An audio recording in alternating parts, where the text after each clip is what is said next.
What's up, guys? It's a Friday morning and I had to share with you a story. I'm out on my morning walk here at the moment. As you can see, it's like 2 hours of sunshine. I figured I'd get out, get my morning walk in while the weather's good. And I wanted to share a story that's really inspired me this morning. So I've got a coaching client who's in the States, and we were having our coaching session the other day. And he was explaining how something that he's recently gone through, which is one of the worst experiences he's had in his life. He described it as one of his most harrowing experiences he's ever had. He's been going through a relationship breakup. His wife, they have beautiful children together, and he's been suffering from a depression, a form of depression, which has crushed his marriage. And ultimately it resulted in him breaking up with his wife. And it's been a really tough time. We've been working on it, and I've been giving him some coaching and mentoring over the past number of months. And he said to me yesterday, that breakup that happened with my wife was actually, at the time, the worst thing. I couldn't think of anything but worse. And now, months later, it was probably the best thing that could have happened to me. His relationship now with his wife is better in the present day than it was all those months ago. It needed that breakup for things to improve. And so I wanted to tell you this story. It really inspired me.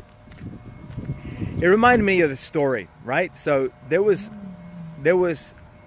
a guy on a boat.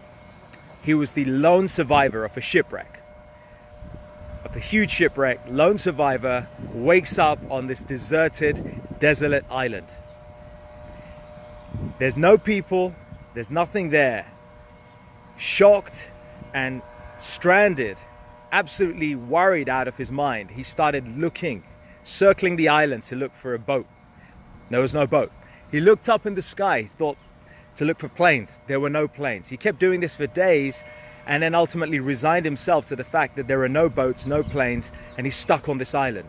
So he started to gather whatever materials he could find on the island, and he built a small sort of camp, a little hut, started to build a small fire. And every day his routine would comprise of going around the island, scavenging for food, scavenging for something to eat, bring that back, and then prepare that and eat whatever he could find. One day he was out. When he came back from scavenging for food on the island, he came back to find his hut was on fire. The whole camp was destroyed because an ember from the fire the wind had blown and it had caught the hut. The hut was on fire.